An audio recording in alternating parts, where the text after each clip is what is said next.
This episode of Audio Smut is sponsored by Babeland. If you want to support Audio Smut, then support Babeland. They are a women-owned sex toy store and an amazingly supportive community. Use the special Audio Smut offer code 52909 and get 10% off and free shipping at babeland.com. Thanks, Babeland. This is Audio Smut, and I'm Mitra.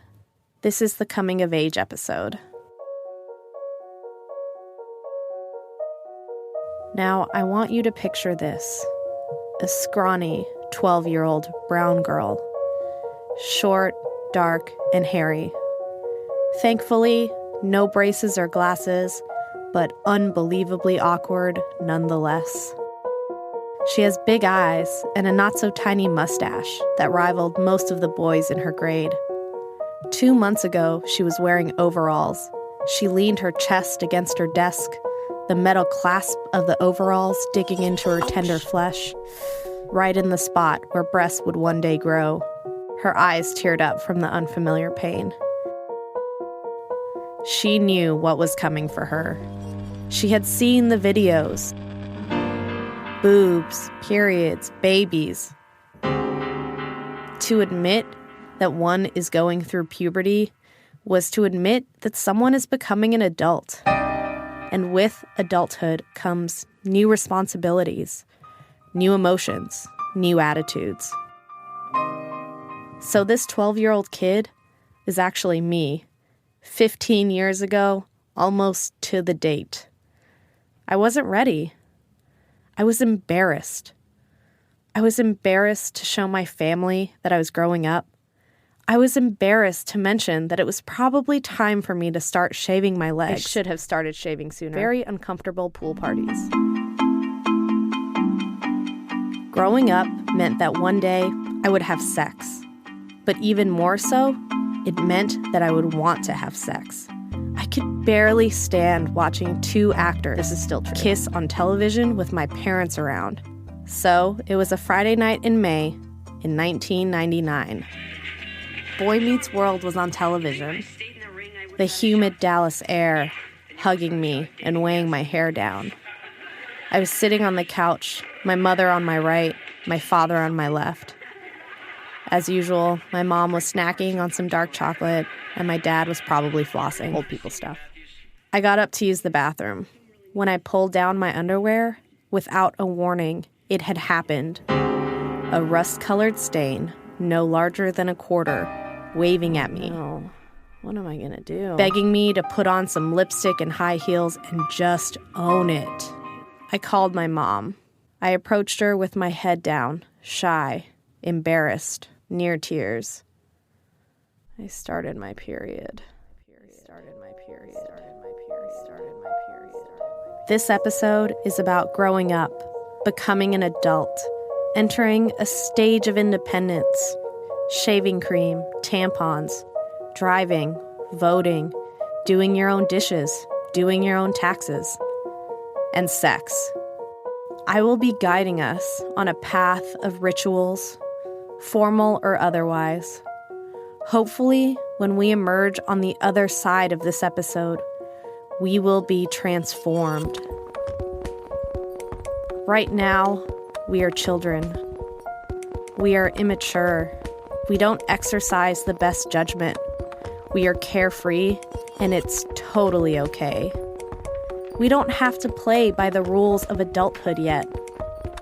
But soon, we will. Before we can reach adulthood and reap the benefits of society, there are rites of passage. Rituals, ceremonies, maybe a party, maybe something altogether less formal. An event to mark this transition, changing from one thing to another. But before the full transformation can take place, we are in between. A phase of liminality. Not a girl, not yet a woman. And it's awkward, uncomfortable, overwhelming, and terrifying. It is all of these awful adjectives because we don't belong anywhere. We are straddling a line with one foot in childhood and the other in adulthood. And we aren't really sure how to make this transition. And this is why we have rituals, to help us find the way. Coming-of-age rituals vary from culture to culture, religion to religion. One such is a bat mitzvah, literally translated as daughter of the commandment. A Jewish girl becomes a bat mitzvah at the age of 12. Reaching this age signifies becoming a full-fledged member of the Jewish community, with the responsibilities that come with it. In American Jewish culture, the ceremony is thrown in conjunction with a party. There will be candles, there will be blow-up saxophones, chicken nuggets, and big poofy dresses. Is this video too? This is video? Oh, okay. Video. This is a coming-of-age story, a story of 2 bat mitzvahs, a story of growing up and becoming a man. This is Harvey Katz. You might already know who Harvey is. He performs his poetry as the Athens Boys Choir. He's what I like to call gay famous. So when he was sitting across from me at my kitchen table, I was kind of gushing. I sound husky on this. I've been trying to make him my BFF for months now, but I'm just a little too embarrassed to call. I digress. Here's Harvey. I went to Hebrew school for 12 years. My parents spent money on 12 years of Hebrew school, and I don't remember a thing. It is as if I never was there. I was not like the best liked person in school or Hebrew school. Like, I was kind of a weird kid. Gender was becoming really hard for me. On Saturdays, I would walk to synagogue, and my parents would drive so that I could have like those 20 minutes that I didn't have to be in synagogue. And then I would always make sure my stockings ripped on the way, so I could just go to synagogue and like shred them to pieces and take them off. And that was like, goodbye, stockings. And then I would get to synagogue, and I was always like, tried to make a big presentation of it. Like, sorry, I'm sweaty and messy, but I walked here because it's Shabbos. And because I was also like a real like kiss ass, and I wanted people to like me, and I wanted them to think I really cared. And so I always made like a really big show of it. And then I figured out that if I leave the synagogue, I think it was just as the Torahs were being put away, then they wouldn't let me back in until the rabbi's sermon was done, because they didn't want people going in and out. And I got out of what I thought was like 25 pretty boring moments. But what I would do is I would go and use the payphone, and I would call 1-800-tampons. And I hadn't even gotten my period yet. And I would call, and I would tell them I had a tampon stuck up in me. And they would go step by step on how to remove it. And I found it so thrilling. And it was like... And then I would just panic and hang up. And I could do this every Saturday. It never stopped being fun for me. And that's how pretty much I spent every Saturday, calling 1-800-tampons and trying to get out of synagogue. Hey everybody, welcome to my party. I hope you have a great time. In like middle upper class Miami, it's a big deal when your kid gets bat mitzvah. It's like there's a big party. You're like brought in front of this group of people, and everyone is like, all right, you're a woman now. Like, that's what people tell you. Like, they're psyched that you're a woman. They came to party with your blow-up saxophones because you're a woman now. A hearty mazel tov to you. Hi, Elizabeth. You did a really good job, and this is going to be a great party. I know it, and We certainly enjoyed the day with you and this evening. Congratulations on your bat mitzvah. And it looks good and beautiful. All right, you're a woman now. That's something that feels hard now, but then I'm sure it felt just good to be told you were something. I think if I could have not done it, I probably wouldn't have. And I think more than anything, the fact that I would have been like the spotlight was really uncomfortable for me, So I was really trying to lobby against it, but my family was not going to have it. My mom, came to me and was like, pick out your colors. And I was like, I don't care, fine, blue and yellow. And my mom was like, okay, turquoise and peach it is, because it was 1993. I had 2 bat mitzvahs. One was set up for 2 weeks after Hurricane Andrew hit Miami, which was like a really big hurricane to hit Miami in 1992. So my bat mitzvah was still planned, but like nobody could come in. Like the hotel was destroyed. Our synagogue had a lot of damage. And so I did it in a small synagogue. And instead of wearing my like party dress, I got to wear my favorite outfit, which was culottes. It was all one piece. So it was black culottes with white pinstripes, attached at the waist with elastic to a white shirt with black pinstripes. And attached to that shirt was a yellow vest. And then I had a polka dot black and white tie that also attached to the outfit. Like this was all just like superhero suit, like one piece number. And so I got to wear that, and I went to the smaller synagogue, which was the old synagogue next to the big synagogue. The news came. It was like, girl triumphs over storm to become a woman. And I was on like the front page of the living set. Well, bat mitzvah was, my little cousin made the picture because she's like, really blonde-haired, blue-eyed, cute little thing. And I was like this weird, pimply 12-year-old in culottes, in a culotte onesie. And then I thought I got off scot-free and I wouldn't have to have the big do, but in January it ended up going down. My memory of it, I was miserable. Like, there's a bridal like preparation room, and I remember hanging out there the whole time and being like horribly miserable. But then I saw the video of it and I had a great time. I was like running the limbo bar. I think it was just like, it ended up to be like a fun party.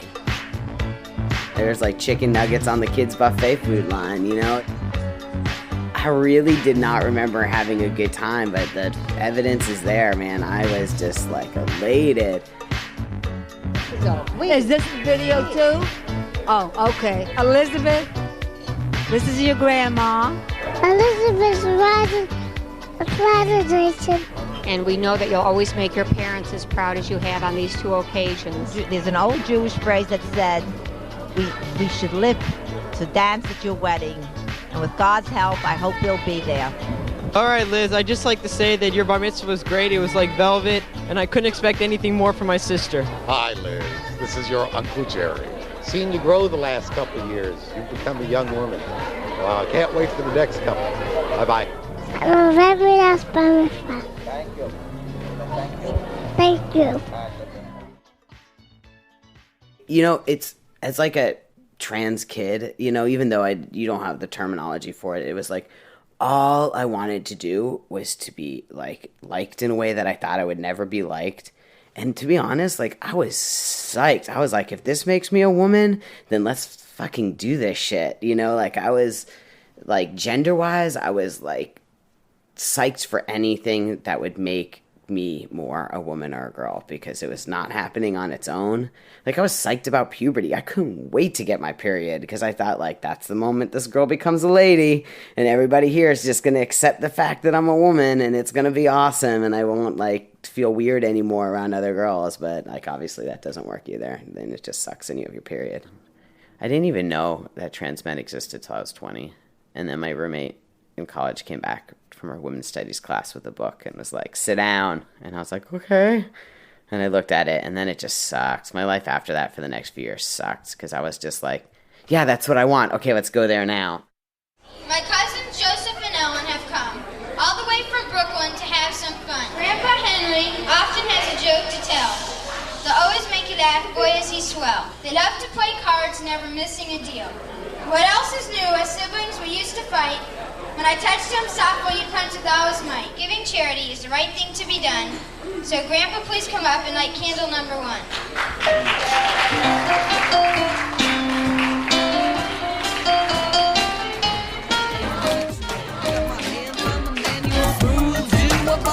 Party animal. Wow.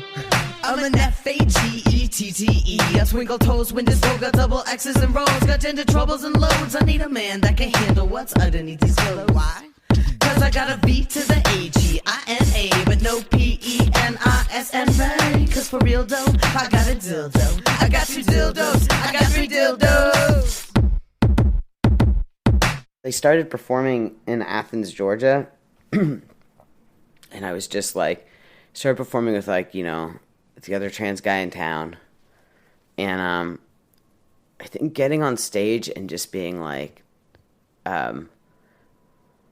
listen to me, this is who I am, like from a stage, I think like maybe that was my bar mitzvah. Cause like, I feel like that's when I like publicly became a man. That's when it happened. And just that gay bar in Athens, Georgia. I really feel like that was like, those were like my affirming moments, you know, where I just said like, this is who I am. You know, like, because that was like total self-identity because nobody else was identifying me as that. But after I socially transitioned, it took me about 5 years to start medical transition for many reasons. One was access.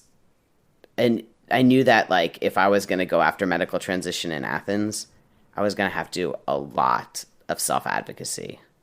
And also, like, you have to tell your family you're going to medically transition and that. Or you don't have to. I had to. I felt proud to have been, like, a man without medical transition. And then I just had this moment where I was like, I don't want to be a boy forever. Like, I looked like a boy and I got treated like a boy.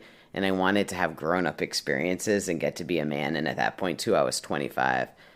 So I'm, like, almost 8 years into this. And I can't even remember my body any other way. I can barely remember the time in between, and that seems like the biggest thing in my life for so long. When you're going through puberty as a kid, everybody's going through it with you. Like, your hair, their hair. But when you're doing it as an adult, it's sort of like this singular experience amongst your friends, unless you have a lot of trans friends who are currently like going through transition. While you go through medical transition and you go through all these steps transitionally, your social transition is so much greater. Like, your experiences are, like, internally, physically, yeah, you know what's going to happen. Like, it's weird, it's hairy, it's, you know, you're like, didn't know my butt was going to get so hairy, but my face wasn't going to get so hairy. I only started shaving maybe 2 years ago. I've just finally finished my first thing of small 3-ounce travel shaving cream about 3 months ago. Like, you have, like, the idea that things are going to happen and grow, but you have no idea how the rest of the world is also like you do have an idea because it gets put on you every day, but like that is the even bigger part of transition. The biggest part of transition now is changing my life through walking around town looking like a 14 to 16-year-old dude to getting, you know, bossed by the corner store dude, you know, and he's like, hey boss, like whatever, and then your world then you're like just walking through the world as a man. Yeah, being a man in the world's a whole nother game. I had heard it was for real, and I had believed it was for real, but now I know it is for real. Literally, I feel like I landed in my body 2 years ago, or something like that, a year and a half ago. One day I was like, I'm not at conflict with this anymore. Some days when I don't have shows or I don't have workshops for a few months in the summer, I can forget I'm a transsexual. Now you're a coy boy and I'm a goy toy. Had me talking about my breasts before we first kissed. Had me making wish lists of Hanukkah gifts, cause we still get them behaving less than Christian. Oi, there you gay. Let's go back to my place. Give those jeans a year. Goodbye everyone. I hope you had a great time at my bat mitzvah, and I'll be looking forward to see you at my wedding. Goodbye. So, Harvey's bat mitzvah was planned and calculated. He knew what was going to happen. There was a plan in place for how he was supposed to, quote-unquote, become a woman. The steps were clear. Less clear was his second coming of age, but he made it nonetheless. Here I am, Jewish man in my 30s, back to my New York roots. Now, we're shifting gears into a phase with no clear path of entry or exit. Who knows when we will emerge changed? I'm talking about sex. Becoming sexual is a rite of passage. An informal one, but a rite nonetheless. But since it's not really something that we talk about, it's not really clear if sex is indeed what makes us adults. We know that adults do it. They love to do it. They talk about doing it all the time, but in the most rudimentary way possible, unless you're listening to Audiospun. We also know that sex is how you have babies. And conceiving a child is about as adult as it gets. I want to introduce Kaylee. My name is Kaylee, but my friends call me Kay. Kay grew up in rural Ontario, a place with few formalized rituals. In this small, rural setting, there was only one way to become an adult as far as Kay was concerned, and that was to have sex. It became this thing to me that I thought must mean adulthood. She began her quest to adulthood when she was an adolescent. Let us return again to the 90s. I really loved Prince. Listening to Prince all the time made me think that adults had sex. And my friends, who all seemed older and wiser than me in some way, were also all having sex. Like, I wanted to be an adult like them. I wanted to be an adult like Prince. I love you. I wanted to be not this 15-year-old kid with, like, braces. And I was especially awkward. I was, like, the only disabled kid at school. I had canes and nobody else had canes, and I had painted mine, like, bright pink with glitters all over them because I thought it made them cooler. It didn't, actually. So I was just this really uncomfortable disabled kid with braces dancing around to Prince, like, trying to be a woman.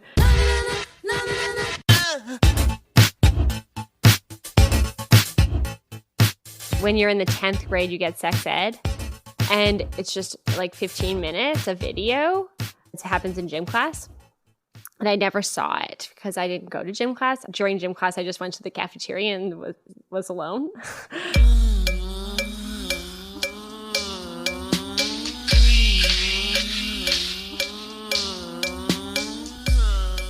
Prince has one specific song called Cream, and it's about getting on top and creaming. Which I thought was probably sounded like really sexy. He really liked it in the song. So I tried to do that alone. Like getting on top of pillows, like touching things on my body, trying to figure out if that would feel good. I thought you more rode things than put fingers in places. Like, I didn't really think about using my hands as much as trying to get on top of pillows and, like, the corners of couches. I didn't really figure it out. Like, I didn't really get it.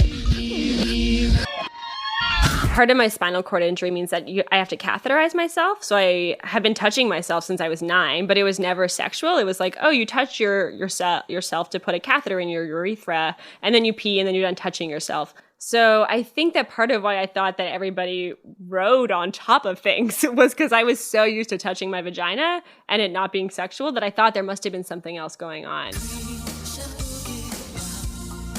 Listening to Prince and riding all the pillows wasn't getting me anywhere. And so I thought I would find a boyfriend. I knew that my cousins were all gay, but I just had a feeling I wasn't.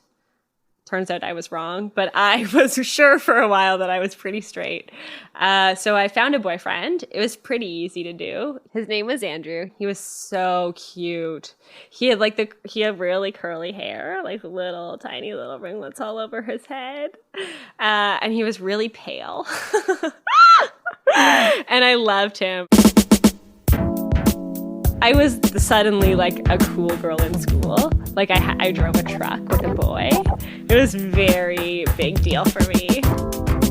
And he was the first person who I tried to like do the things that Prince talked about with. So we would wait till his dad wasn't home, and then if we were gonna like do really sexy things, it would be in his bedroom.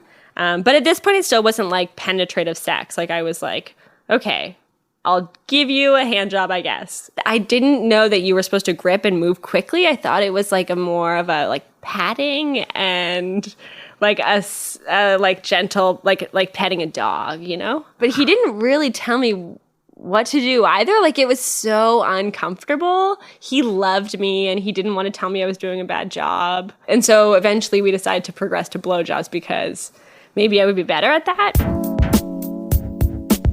We had talked about it and we had decided that I was going to try and give him a blowjob. And so I went to one of my friends, my good friend Tina. She was like a woman in the know. So I went over there for a blowjob lesson before the big event. And so she got a bunch of bananas from her kitchen and we like locked her door and we had a drink. And then she tried to show me what a blowjob was on a banana. I had no idea it involved sucking. I, again, thought it was more like a licking, patting motion. I thought it was a really gentle thing. Like, I didn't get that you sucked and grabbed. I thought it was more like gentle kissing, like kissing the penis. Like a little peck, like you would give your grandma. I felt confident after the session, and then I think I went to his house like the next day, and I was like, okay, I'm ready for this. And I remember he was hard, and I think I probably started with some hand patting, like some gentle tapping at it with my hands. And I think I looked up, and I was probably so obviously afraid, like this cute little scared braces kid. And he was like, "It's okay, baby, like just pretend it's a Mars bar." And I was like, okay. My lesson that involved a banana and then his like reassuring comment about Mars bars just kind of got me on the wrong track, and I forgot everything about the sucking and I bit it. I bit his penis. Like I bit it, like I nibbled at it like a little bird eating bread. He was just like, ow, and it really hurt. And then I was so scared. Like I hadn't meant to hurt him. I just didn't know about sex. And so then I screamed too. We were both like screaming in his bed naked, and his brothers were around. Like both of our brothers, we had to like make sure the door was locked. So we were screaming and it was awful. And then I was crying. That was kind of it. After that one try, we didn't try again. Andrew was like this big deal, and I thought that he would be the one, and then I bit his dick and it ended. I was okay with being different, but I was sure that I couldn't do it. Like I thought sex involved a movement that I wouldn't be able to do. I was like, oh fuck, my body might just not do this. The experience of having sex for the first time, while it was definitely not good sex, was very much me in control. I was doing it because I was feeling super ready. I didn't have any uncomfortable tutorials first. I was just like diving in head first. And I was like, was it there? Was that it? He was like, yeah. And I was like, whoa, okay, cool. And I just felt like success.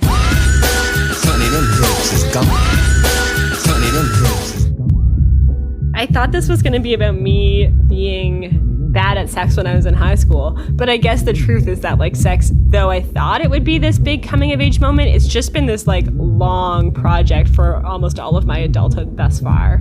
And I'm only maybe now at like 27 really confident that I'm good at it. And I think I'm an adult. Here I am. Yeah. Big ass round this way so I can work on it. Honey, them hips is gone. Honey, them hips is gone. Honey, them hips is gone. Honey, them hips.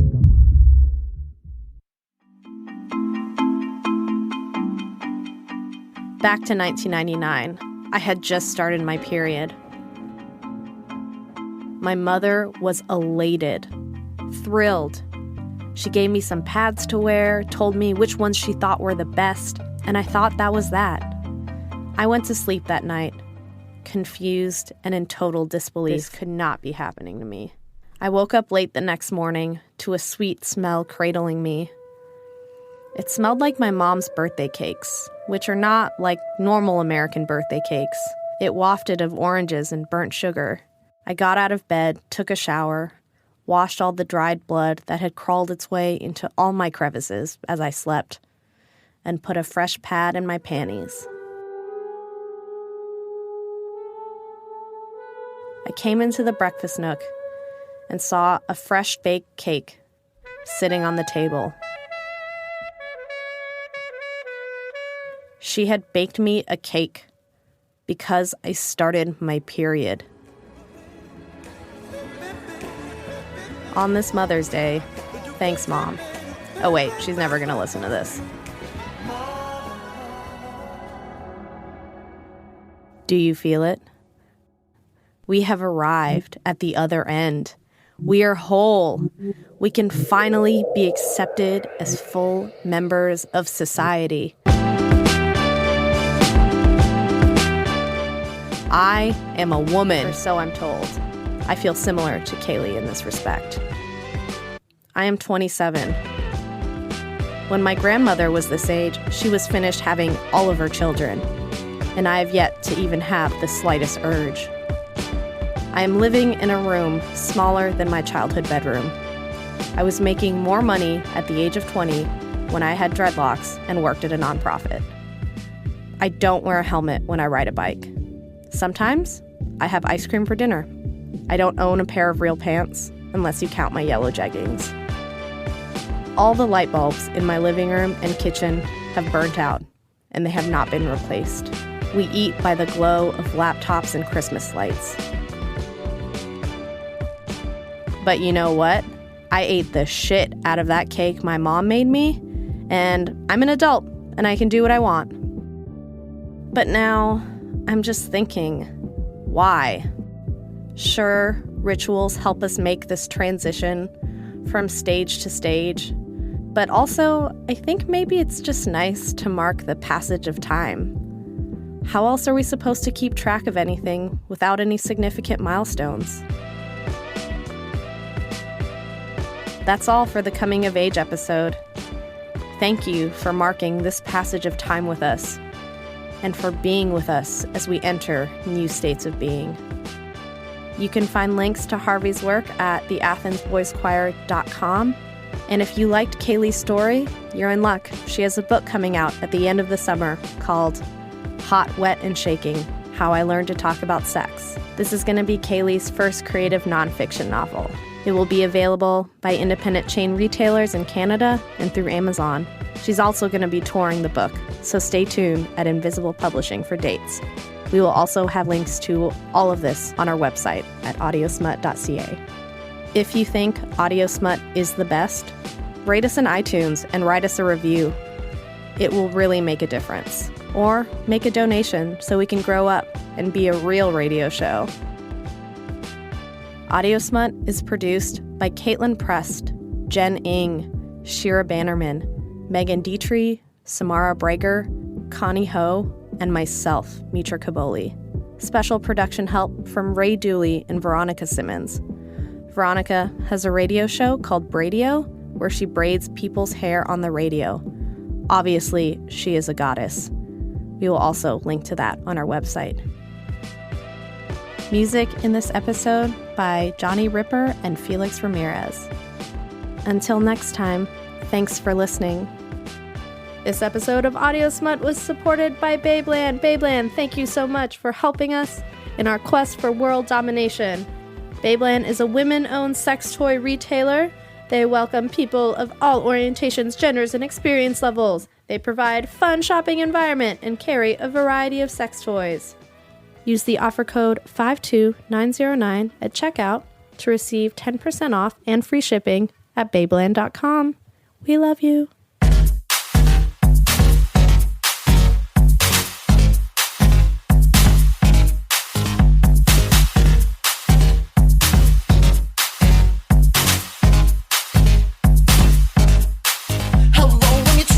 From Athens, GA, going to proof, it's high five in the gaze. I'm a single white ant that on any given day may have a tendency towards homosexuality.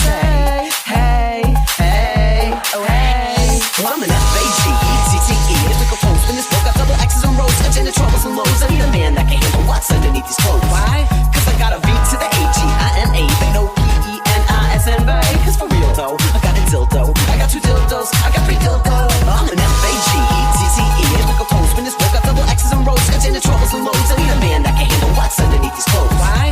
Cause I got a V to the A-G-I-N-A, but no P-E-N-I-S-N, babe. Cause for real though, I got a dildo, I got 2 dildos, I got 3 dildos. Now it takes 2 to fellatio, but only 1 to tango. You know I mean business, while poppin' Luther Vandross. I'm an equal opportunity lover. I like the boys, the girls, the others. Yeah, LGBTQI, LMNOP, hell, apples and oranges, they're all fruits to me. I like them big, I like them small, I like them tall, I like them tall, I like them tall, I like them tall, I like them tall, I like them tall. So here's to the girls with the chubby chub. Now here's to the boys, ain't got no words. Sexy nerds, the freaks, the butchers and the geeks, the bears and S&M's and the femme lesbians. I'm a pansexual, got my hands on the manual, I'm a smooth Jew, bar mitzvah party animal. I'm an F-A-G-E-T-T-E, typical toast when this work got double X's and rows, got into troubles and lows. I need a man that can handle what's underneath these clothes. Why? Cause I got a V to the A-G-I-N-A, but no P-E-N-I-S-N, babe. Cause for real though, I got a dildo, I got 2 dildos, I got 3 dildos. I'm an F-A-G-E-T-T-E, typical toast when this work got double X's and rows, got into troubles and lows. I need a man that can handle what's underneath these clothes. Why? Cause I got a V to the A-G-I-N-A, but no P-E-N-I-S-N, babe. Cause for real though, I got a dildo, I got 2 dildos, I got 3 dildos. I won't stop believing, hold on to this feeling. See, I keep dreaming about posters on ceilings, an independent artist being reviewed in like Dynamite magazine. We rap back like stuff bracelets. I throw back to the 80s, like before Kirk Cameron was fundamentalist, and we all still wanted to have a little babies. We're all Reaganomics and synthesized beats, doing the running man, read my pumps on our feet, and all those dances I can never get it, so I step back, cause the only slide I know is the red strip. Woogie. I'm an F-A-G-E-T-T-E, typical toast when this work got double X's and rows, got into troubles and lows. I need a man that can handle what's underneath these clothes. Why? Cause I got a V to the A-G-I-N-A, but no P-E-N-I-S-N, babe. Cause for real though, I got a dildo, I got 2 dildos, I got 3 dildos. I'm an F-A-G-E-T-T-E, typical toast when this work got double X's and rows, got into troubles and lows. I need a man that can handle what's underneath these clothes. Why?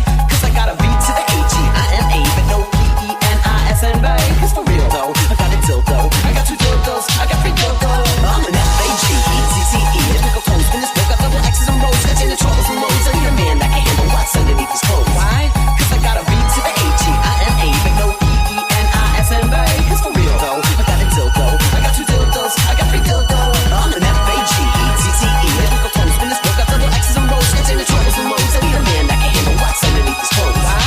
Cause I got a V to the A-G-I-N-A, but no P-E-N-I-S-N, babe. Cause for real though, I got a dildo, I got 2 dildos, I got 3 dildos. So you can pick one that's just your size. If not, we'll go by one that fits just right. We're all one love, 2 love, menage a trois. Say queer love, het love, whatever.